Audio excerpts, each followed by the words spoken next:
Morning, guys. Welcome to Coffee Chat. Mm. Guys, I had been waiting to take that sip for a good while. I was up a little earlier this morning and stuff like that, but I kind of rested in bed, watched a couple videos, things like that, and stuff before I got going. And then when I did finally get going, boy, like the other day I was fixing that tractor, like I said, the brakes and stuff. And a couple days later, man, you start to feel all the aches and pains and things like that. And you realize, my gosh, I'm certainly not as young as I once was. And I've heard people say this all the little injuries you had when you were a kid, back in your early teens and your 20s and stuff like that, well, they come back to revisit you when you get into your 50s and 60s. And I think there's some truth to it. I'll tell you what, wow. Mm. Any case, had a little bit slow going today, but save that first sip for you guys right there. Now, having said all that, guys, I'm reading articles. It seems like every single day we're seeing articles all the time about just how bad the cost of living truly is. And in one particular article, and it's on Zero Hedge, and it was coming out and saying, hey, if you're feeling sick about, the high prices of groceries and stuff, don't worry, you are not alone by it. Because there's so many people out there. Right now, they're estimating it's costing the average U.S. household an extra $1,039 a month just to keep up with where they were only 2 years ago. And that tells you a lot. And on top of that, they're saying, hey, that's tantamount to something like $12,000 to $13,000 in just 1 year. That's a big, big deal for most households. And on top of that, guys, how about all the folks that have lost those jobs, those high paying jobs that they once had? And yet at the same time, there's the massive disconnect where they're, of course, telling you and I how everything is A-OK, it's rosy and stuff like that. Well, in some ways it is. In some ways it isn't. Of course, if you're invested in the equities market and stuff like that, well, of course, you're seeing some gains, aren't you? Wow. In this way, you watch the disconnect, and I've said this for the last number of weeks here, between the economy and the market. And it makes no sense. Right now, the dollar is actually getting a bit stronger. It's holding up there at that $1.06 there. And there's a lot of folks saying, hey, listen, yeah, it's retracing, but it's going to just come back down because the demand for US dollars offshore are just absolutely getting decimated. And we know there's a de-dollarization going on. But guys, I'll tell you what, they will pump these markets. They always have, they always will, they always do.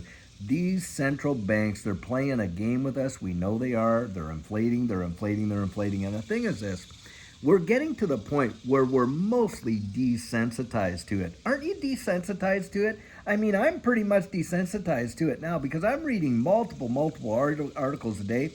And I'm at the point now where it's just, oh, well, that's just old news, Of course, the economy is in the crapper and, inflation is out the door and the average household isn't able to make it. And it's getting to the point where that becomes so desensitized that, guys, hey, we stop hearing. We stop hearing. We got to keep our vigilance and keeping and reminding ourselves from whence we came, because look, the mess that these people have made up there with all these policies and stuff like that that they have shoved down our throats is the reason why we're here right now. Let's not forget it. Let's not forget that. Because I'll tell you what, they want us to act as if, oh, they're just reacting like we're reacting. Oh, well, we had no idea. It's just sheer happenstance. Hooey, baloney. They knew. Guys, don't kid yourself. These folks that are sitting up there on the hill today, they absolutely knew what they have been doing. They've been doing it with intention, and that's why we need to get a bunch of them right out of there, because they're not there representing you and I. They're not a government. They may be one by the people, but they're certainly not one for the people. That's right. They buffaloed people. They got into office, and who knows, selection, maybe not election, whatever they want to call it. But they are certainly not governing for the people, to be sure. Who are they governing for? Well, it certainly looks like they're governing for all these special interests, aren't they? The SEC out there to protect you and I as absolute retail investors, not on your life. What are they doing? They're insulating all of these big-time players on Wall Street. That's what they're doing. And they're doing what they've always been intended to do, to protect the special interests out there, not to protect you and I. Under the guise, look, it's like they want the form of godliness, like the scripture says, but they deny the power thereof. Basically, what that means is they want to have a reputation of being the good guys while they're while they're out there basically not doing anything with respect to being the good guys. It's one thing to have the reputation, it's another thing to have the deeds, isn't it? Boy, I'll tell you what. And this is where it just gets on my nerves when I hear this stuff, because your heart really does break. Look, I have kids. Judy and I combined, we've got these 6 kids, and some of them are out there raising kids of their own right now. And, you know, as a parent, as a grandparent, you look and think, what kind of world are we leaving for our children and our grandchildren, left behind a mountain of debt that they will never, ever, ever be able to climb? And on top of that, the potential for seeing, like, hey, maybe some decent result down the road. Do you know how long they're throwing out their potential mortgages? 40 and 50-year mortgages. Is that not insane? And here, what have they done? They've opened up the floodgates where you got Freddie Mac and them. They're going to guarantee second mortgages. Now, hey, there's people that, look, need the second mortgage, I get it, and all that kind of thing. But the thing is this, what it's going to do is entice people to use their home equity to do what?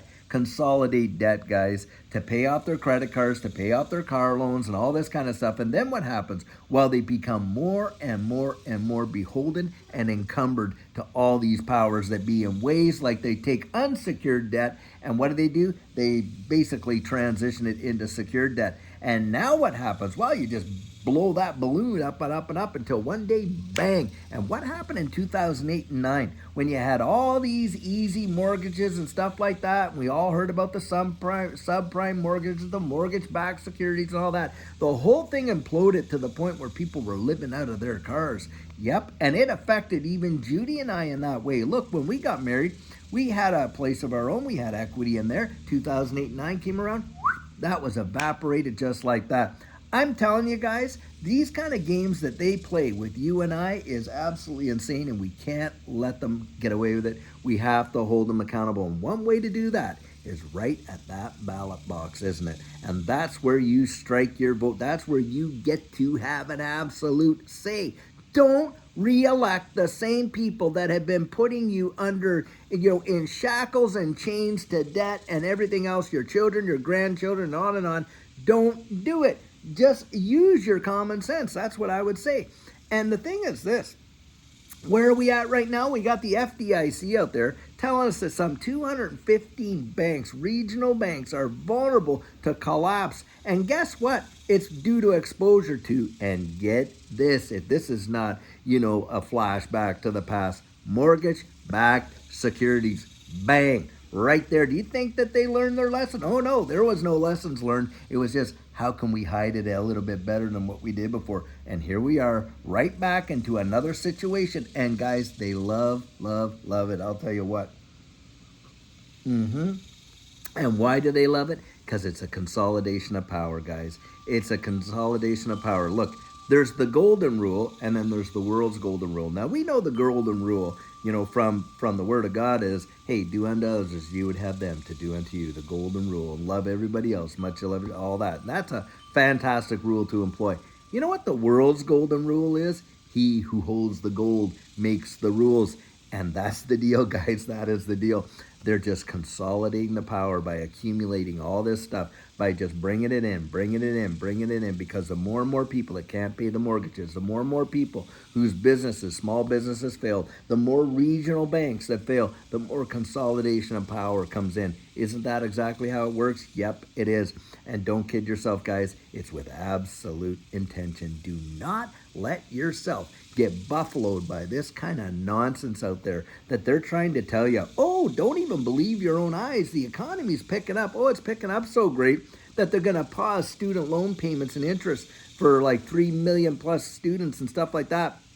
And who's paying for that? Who is ultimately paying for that? Guys, it's you and I. It's you and I. Because I'll tell you what, the government is absolutely broke. Absolutely broke. And how do they get money? They just go to their friendly neighborhood Federal Reserve and it gets all printed out. And just every 4 months, you go into the Federal Reserve's website themselves and you see if this is not the facts. Every 4 months, 3 to 4 months, another $1 trillion added to the debt. Yep, added to the debt. New money created. $4 trillion in 1 year. Do you realize back in Reagan days, the U.S. debt was not even $1 trillion? Now you're pumping out $4 trillion a year? That is insanity. And guys, don't kid your, it has to be with intention, because there's no way anybody could ever see, no sane government would do that unless they had an agenda behind it, I'm telling you. It's a recipe for absolute economic collapse and disaster, and they know it. And that's why I genuinely believe they are just blowing this balloon up until it absolutely bursts. And then what's going to happen? Well, guys, they're going to come out with this new system. And you can see the rails being laid right now, the infrastructure around the wide world. You just have to look. But they don't want you to do that. Oh, well, let's just, this debate over here. And let's look over here while we do all this over here. And that is how they distract the masses. And they keep them in the dark. And they keep them in the dark. Guys, you don't want to stay in the dark. Shine the light on it. Keep your eyes peeled. Keep your thinking cap on. Use your own critical thinking. You do. If you ran your household the way they run this government, how long would your house stand? Really? Do you think your marriage would survive that kind of pressure? Most people don't. Most marriages fail due to financial pressure and stress and everything like that. And this is another thing. Guys, don't let them do that to you. Don't let them do that to you. Stick together like glue, because I'll tell you what, you can make it through. But it's the divide and conquer, right? They want to make you believe, well, you're doing this and that. Oh, it's his fault. Oh, it's her fault. And all this and that. Don't play the blame game. Accept, hey, this is a reality. Now we're going to get our way out of it. Because I'll tell you what, when you walked into every department store not too long ago, oh, hey, credit card. You want our credit card? Sign up, credit card. They threw it at everybody. And it's a big, managed deception. And of course, people got into that and got into debt. Then they crushed the economy and, literally taking the dollars right out of your pockets by the fistful by destroying your purchasing power. And then, of course, the loss of jobs and on and on and on. And of course, what happens? Well, the pressure comes down because, of course, you can't pay all of that. And they know, hey, there's the cracks. Let's widen them. Guys, stick together. Don't let them divide and conquer your home. I'll tell you what. But if we managed our homes the way they manage this government, there's no way we would literally survive. And yet they want us to believe that, hey, we're going to make it. We're going to come out this and it's going to be blue skies all over again. Guys, don't buy it. Don't buy it. Don't buy it. Protect yourself. Prepare. Get out there. Put some stuff in the pantry that you normally have. Little extra. Things that you normally use. If you can at all, get out of debt as fast as you can. And on top of that, take some time to set aside a few bucks where you can invest it and watch and see it grow, because that's the deal, guys. If you treat your money like seed, yeah, you got to eat some seed. Lights need to be stayed on. Kids need to be clothed and fed and all like that. But you got to have some seed to sow. If you eat all your seed, right, then you don't have any to sow, and you want to take that seed and you want to find good soil for it. You plant it in there and watch it multiply. That is how I look at it. Like right there, guys. Don't let them buffalo you. Anyhow, guys, I'll tell you what. Lots of things happening in this digital asset space. Lots of rumors kicking around that an XRP settlement might be literally right around the corner. So we're going to, talk a little bit more about that later on today, because we'll see what's about to happen. But guys, I'll tell you what, stand fast. When you've done everything to stand, just stand firm and see what happens. And guys, I'll tell you what, until later on today, when we have a fabulous video for you, have a great one and take care.